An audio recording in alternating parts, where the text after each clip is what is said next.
এদিকে জাতিসংঘ বলছে ঢাকায় মানবাধিকার কার্যালয় স্থাপনের বিষয়ে যথাযথ প্রক্রিয়া অনুসরণ করা হয়নি। দাবি করা হয় 25 এপ্রিলের পর থেকে সরকার এই বিষয়টি নিয়ে কোনো যোগাযোগই করেনি সংস্থাটির সাথে। পুরো প্রক্রিয়াটি নিয়ে চুলচেরা বিশ্লেষণের পরামর্শ বিশেষজ্ঞদের।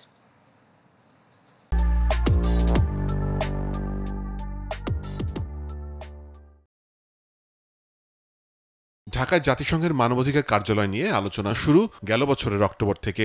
নভেম্বরে সংস্থাটির পক্ষ থেকে পাঠানো হয় প্রথম খসড়া। পররাষ্ট্র মন্ত্রণালয় সংশোধন করে পাঠালে তা জেনেভার পছন্দ না হয় খসড়া যায় আইন মন্ত্রণালয়ে। চলতি মাসের শুরুতে আন্তঃমন্ত্রণালয় বৈঠক হয় জাতিসংঘের মানবাধিকার অফিস নিয়ে।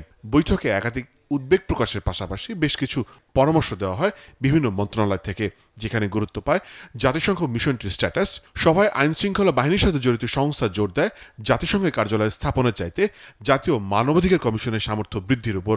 এছাড়া পশ্চিমা ধ্যান ধারণায় অভ্যন্তরীণ নীতি প্রণয়নে হস্তক্ষেপের আশঙ্কাও প্রকাশ করা হয়। সভায় জননিরাপত্তা বিভাগের প্রতিনিধি ওএইচসিআর কার্যালয়ে সম্ভাব্য নেতিবাচক প্রভাব নিয়ে আরও পর্যালোচনার পক্ষে মত দেন। এমন পরিস্থিতিতে ঢাকায় জাতিসংঘ মানবাধিকার কার্যালয় স্থাপনের কথা জানায় উপদেষ্টা পরিষদ। তো ওনাদের সাথে আমাদের সরকারের অনেক দিন যাবত আলোচনা চলছিল যে ওএইচসিএইচআর যেটা আছে, জাতিসংঘের মানবাধিকার বিষয়ক যে অফিস ওএইচসিএইচআর, সেই অফিসের একটা মিশন শাখা বাংলাদেশে ওনারা খুলতে চাচ্ছিলেন। ড্রাফট এমওইউ বা সমঝোতা স্মারক সেটা আজকে মন্ত্রী পরিষদের সভায় নীতিগতভাবে অনুমোদিত হয়েছে। সেটা আমরা কয়েকজন উপদেষ্টারা মিলে আর একটু পরীক্ষা করার পর ফাইনাল যে টেক্সটটা সেটা আমরা ওএইচসিএইচআর ভলকার টুর্কের কাছে সরাসরি পাঠাবো। ওনারা এগ্রি করার পর আশা করি আমরা দ্রুততম সময়ের মধ্যে এমওইউটা সাইন করতে পারবো এবং এটার ভিত্তিতে বাংলাদেশে জাতিসংঘের মানবাধিকার বিষয়ক একটা অফিস হবে। তবে জাতিসংঘ বলছে যথাযথ প্রক্রিয়া অনুসরণ করা হয়নি। 25 এপ্রিলের পর থেকে সরকার এ নিয়ে কোনো যোগাযোগ করেনি সংস্থাটির সাথে। এ সংক্রান্ত কোনো পরিবর্তন ও পরিবর্ধনের জন্য সবার আগে জাতিসংঘের সাথে আলোচনার প্রয়োজন। সাধারণত এমন সমঝোতা বা চুক্তি জেনেভাতে আলোচনার মাধ্যমে চূড়ান্ত হয়। সাবেক কূটনীতিকরা মনে করেন উভয় পক্ষ নীতিগতভাবে একমত হলে অভ্যন্তরীণ নীতিতে হস্তক্ষেপের সংখ্যা কম থাকে। তবে রয়েছে চুলচেরা বিশ্লেষণের প্রয়োজন।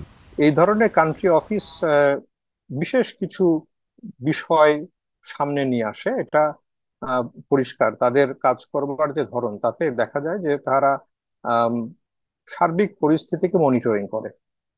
তারপরে যেখানে যা প্রয়োজন স্টেক হোল্ডারদের সঙ্গে কথাবার্তা বলে বিভিন্ন ধরনের অ্যাসিস্ট্যান্স বা সাহায্য সহযোগিতা করে, যাতে করে মানবাধিকার বিষয়গুলোকে উপলব্ধি করতে এবং সে ব্যাপারে প্রয়োজনীয় পদক্ষেপ নেবার জন্য যে মেশিনারি সরকারের রয়েছে, সেখানে যে জায়গায় শক্তিশালী করা দরকার, যে জায়গায় পরিবর্তন আনা দরকার, সেই ধরনের পরামর্শ তারা দিয়ে থাকে।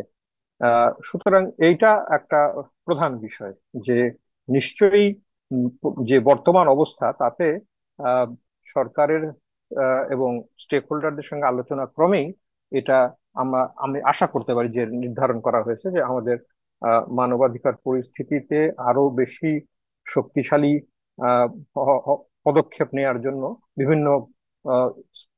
বিভিন্ন জায়গায় আমাদের